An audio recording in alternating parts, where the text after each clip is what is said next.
I see you got your little collection behind you. I can't tell who all that is. That's Miles. Is that James Brown? We got Miles. We got okay, so we got George Clinton. Oh, I can't see it. That's awesome. We got let's see, we got Frank Zappa. Oh man. See, we got Apollo Creed. Oh, that's great. We got Randy Watson and Akeem from Coming to America. Oh yeah. We got Run from Run DMC, man. But I want to see, can you get this one? This is the one that everybody has a problem with. It's a little out of focus. Let's see. He's holding the garbage can lid. Oh, that's Sonny. That's Santino. You nailed it. I remember my dad telling me like he saw someone get beat up like that when he was young. He said, "You know that scene in The Godfather by the fire hydrant?" He said, "I saw a guy get his ass kicked just like that with a garbage can lid."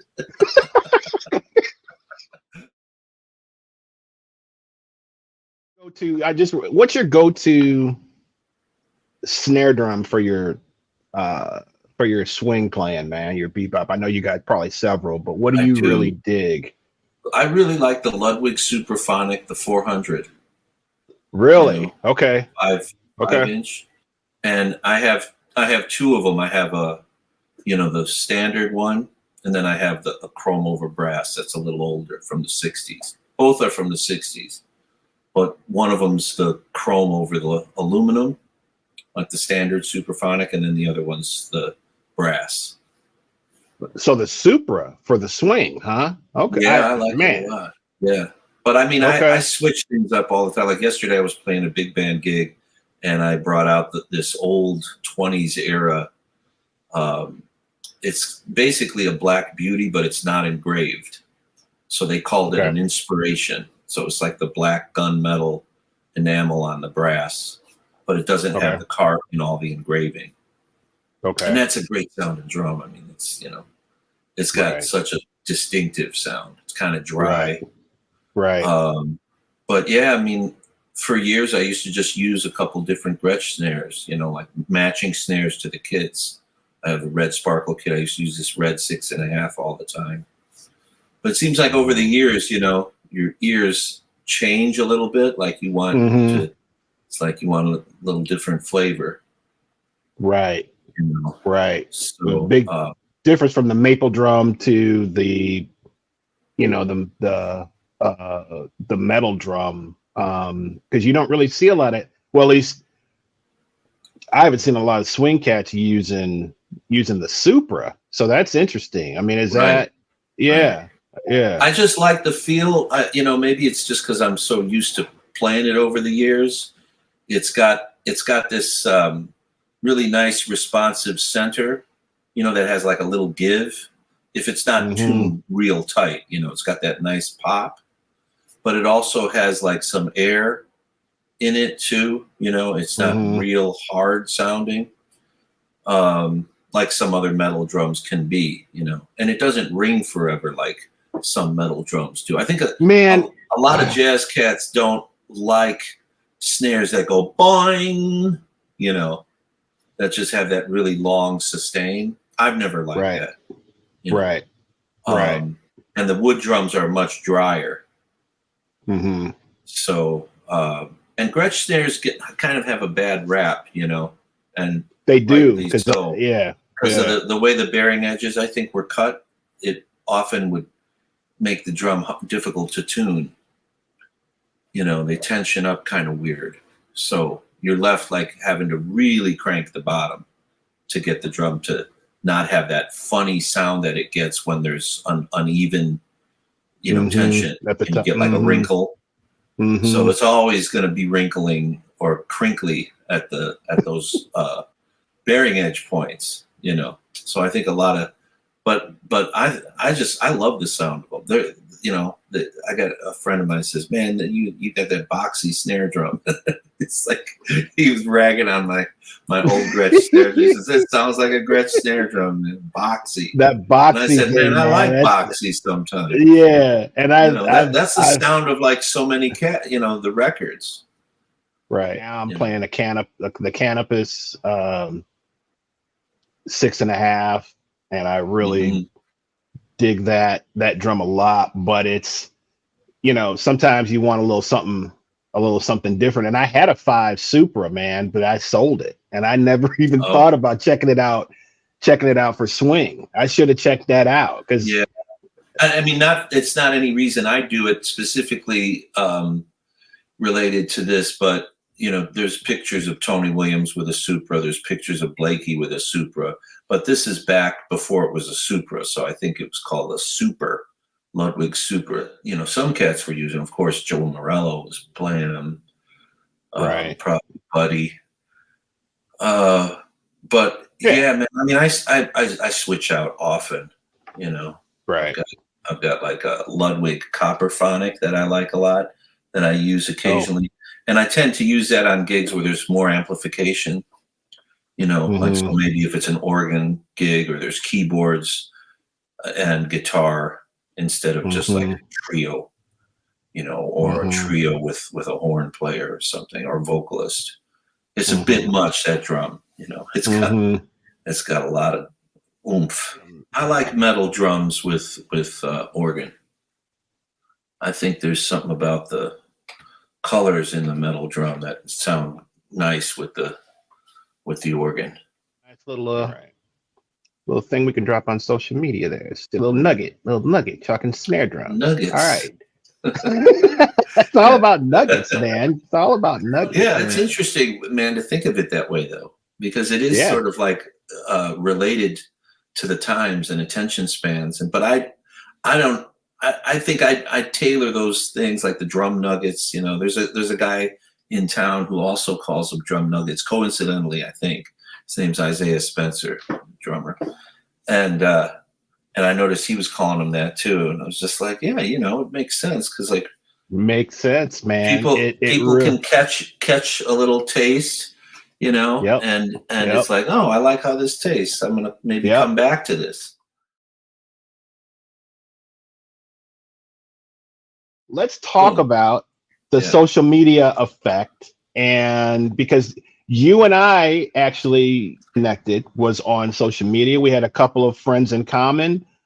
Somebody told me to check you out, and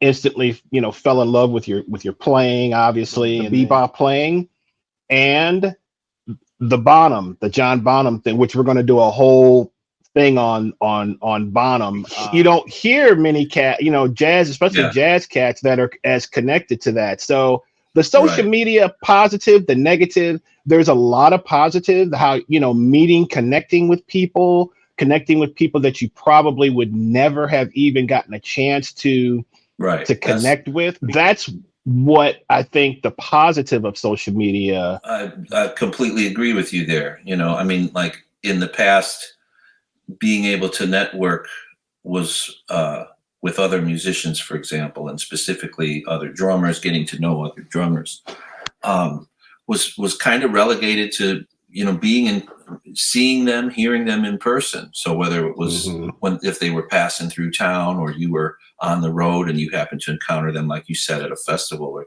something like that. So it's great to be able to make so many new connections, hear what people are playing, on a regular basis, that I wouldn't normally get to, like, see what they're doing or hear what they're doing. That part of it is real positive for me, because it's also inspirational. And then that's also led to the personal connections, actually people reaching out, getting in contact, like with yourself, developing a friendship over the cyberspace. We've never actually met in person. We got to do something about that at some point soon. There's so many other aspects to it that I feel like you have to wade through, and to keep a positive mindset about social media with all the negatives that are there. For me, I just really enjoy the fact that I've gotten to know so many great drummers that I don't even know if I would have met them, had it not been for social media. There's an educational aspect to it too that isn't. It's extemporaneous. Like every day, I'm open to seeing what's going on social media because I might learn something.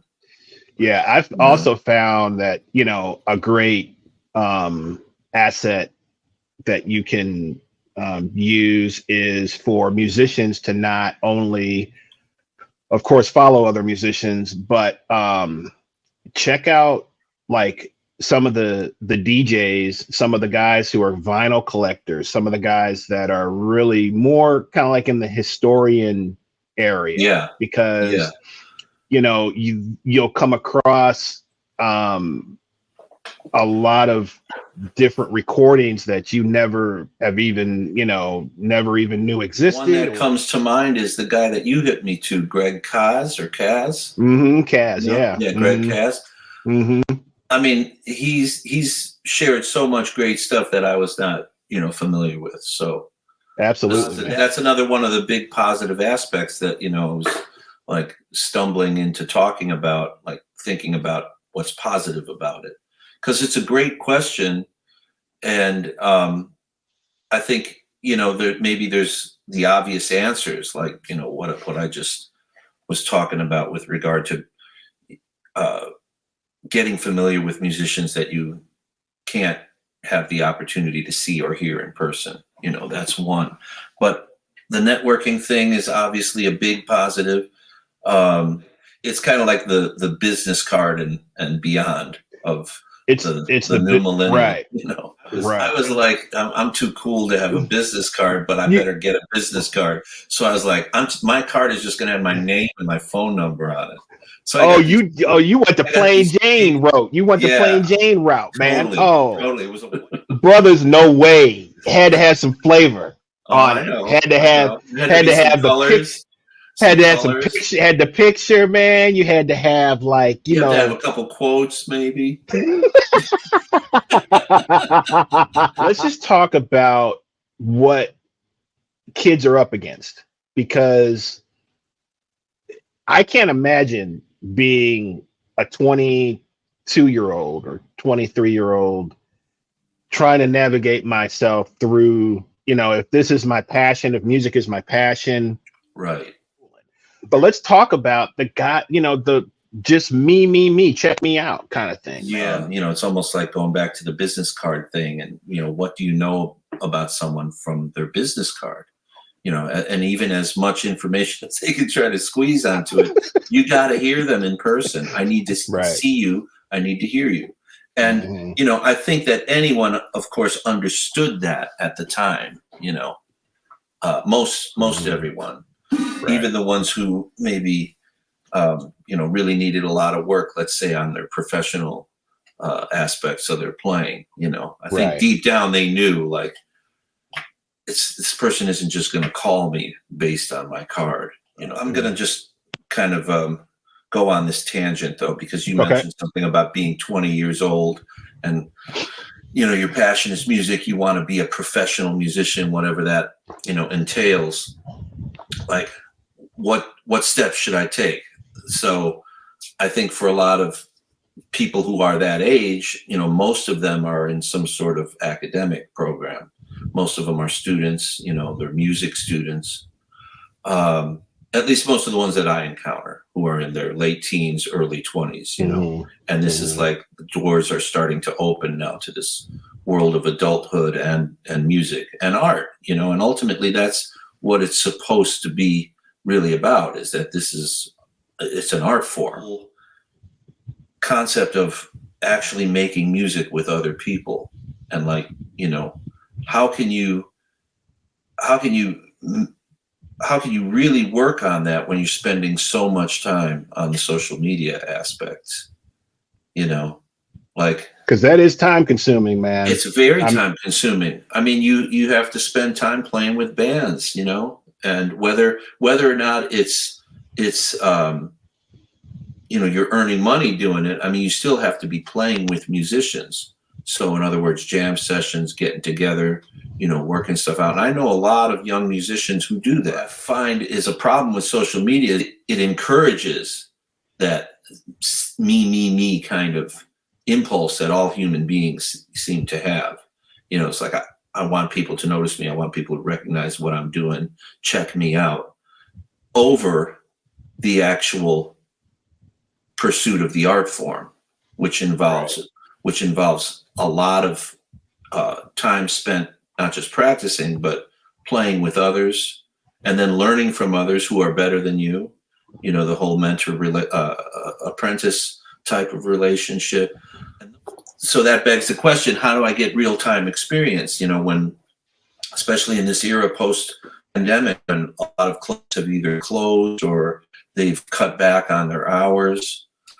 Some places don't have live music on weekdays anymore. They just have it on weekends. It used to be like when we were coming up, there were steady gigs. That was a thing. Right. Playing 3, 4, 5 nights a week, or having a weekend gig somewhere, or playing a hotel gig or playing a restaurant gig where and I'm talking more specifically too about jazz. I mean, that's not necessarily reality for rock or, Let me interject one thing, because you mentioned something about, you're talking about more,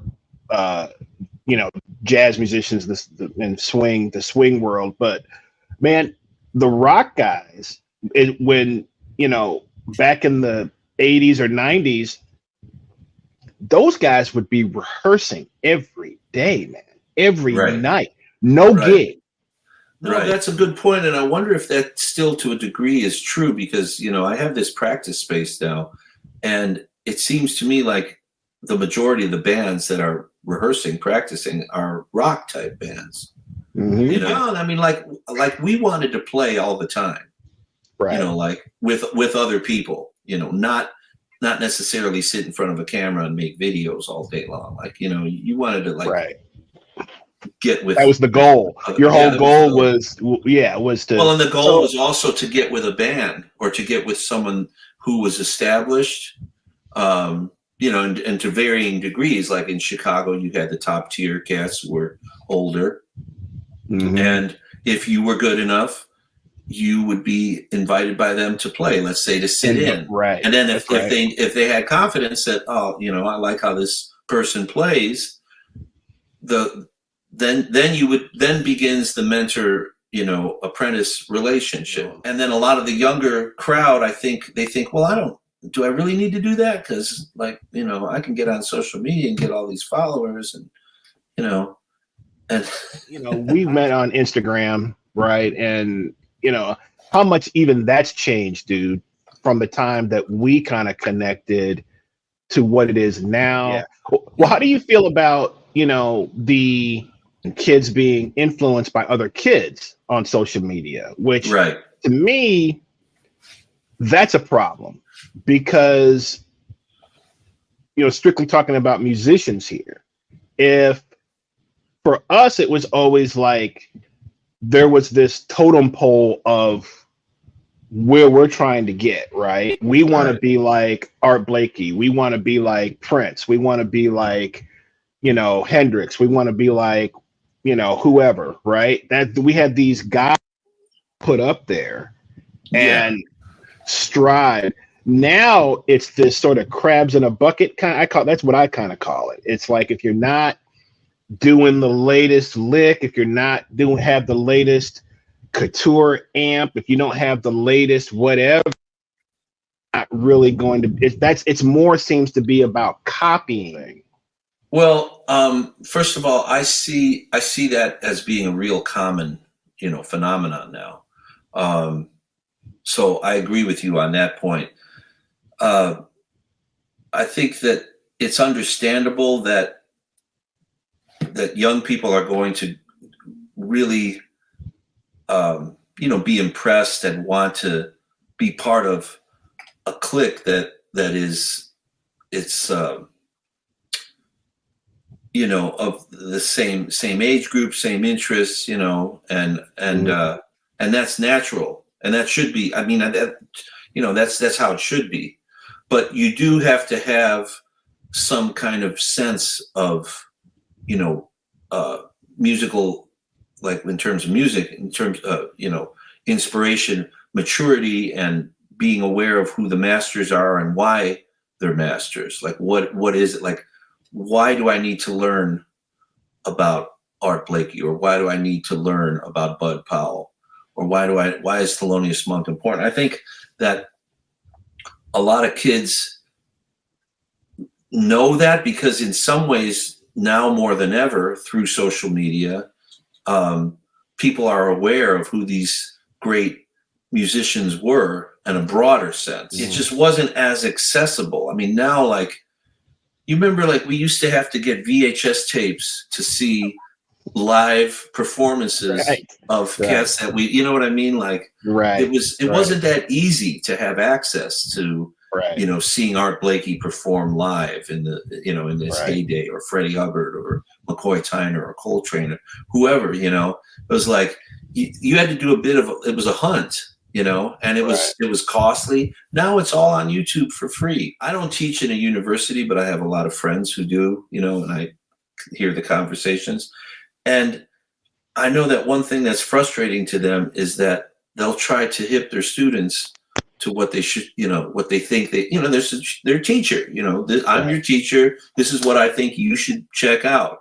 And there's a good reason behind that, And there's like, some are, of course, there's always going to be a couple who are like laser focused. They hone in on it and they get it, and then they work hard and they do their own research and all the stuff that's necessary. Right. But there's definitely a trend. And I think this has been encouraged by social media to just go, oh yeah, that's cool. But what about this, And then it's like you said, it's like there's more admiration for the peers who are all kind of sounding the same and sort of approaching music in this cookie cutter lick playing kind of way. And it's not really about the art of playing with other musicians. I think there's a very, very small percentage of people who are talented enough to actually make something happen using that method.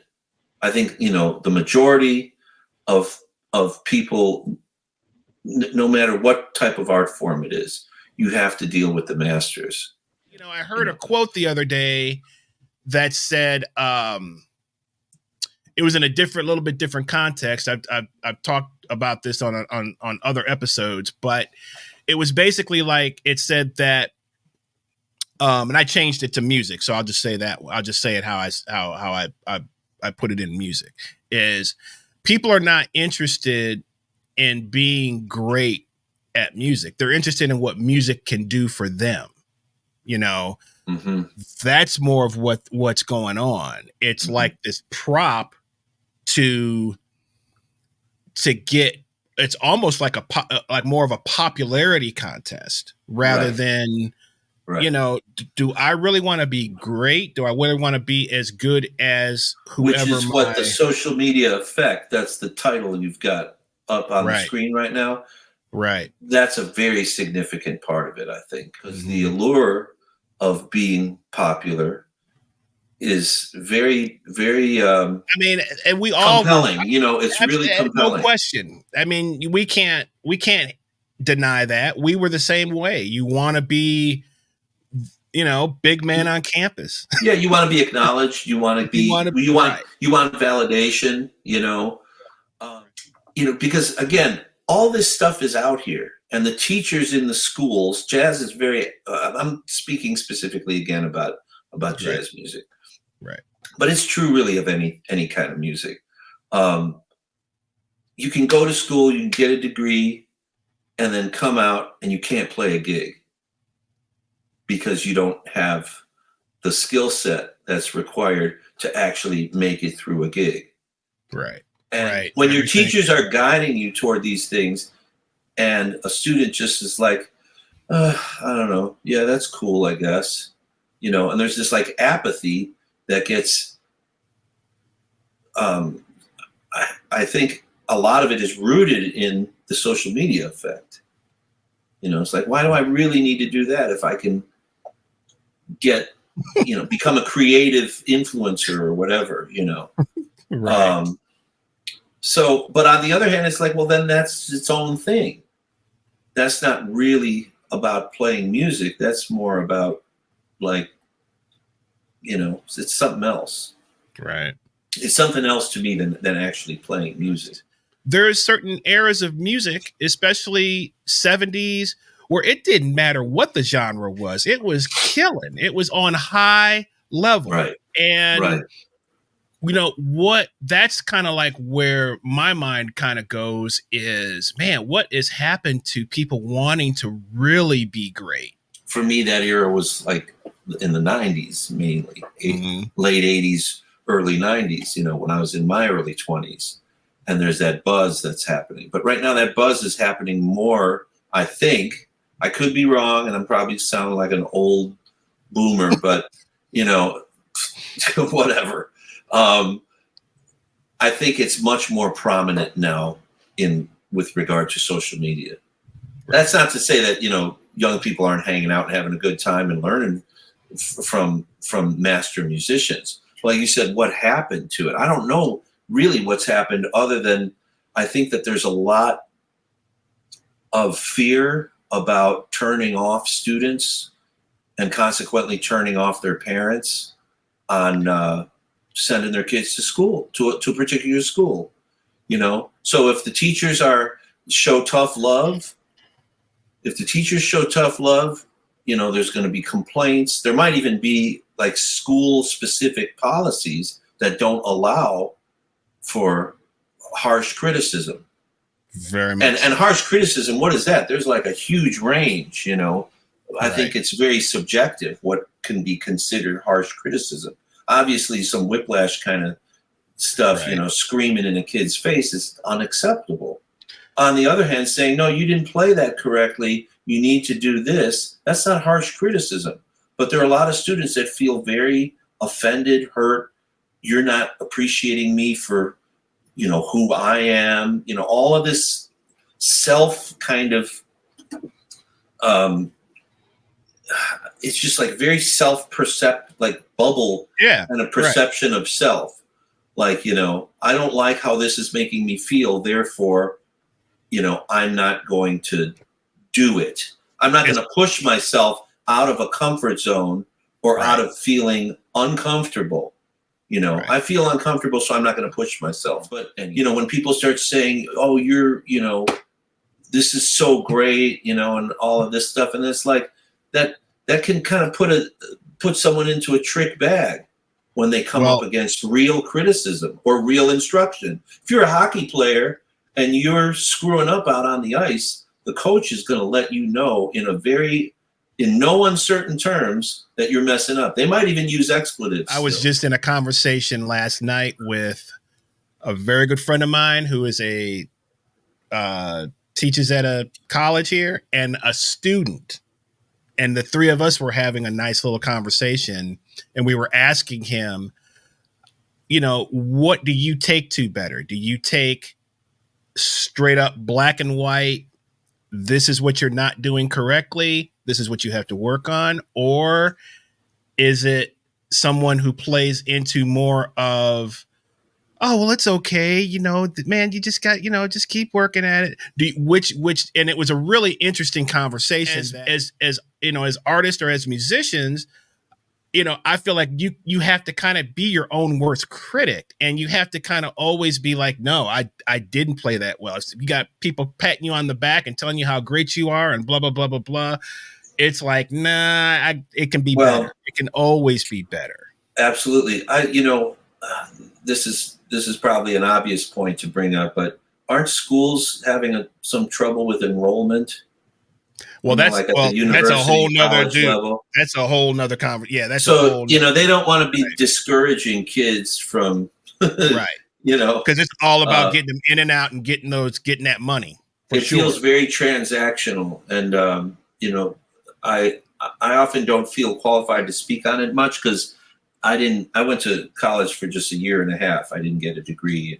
I just went on to start playing locally, and then one thing led to another, and I just didn't feel drawn to going back to school, you know, to finish a degree. Yeah. Again, I feel like I can't speak with a whole lot of authority because I'm not in it. I have very close friends who have been in it, ran jazz Same. programs. One of my close friends, who's a great pianist, just finished his tenure at a school locally here, and he just retired. He's done now. But, you know, we had lots of conversations related to this subject. Yeah. You know.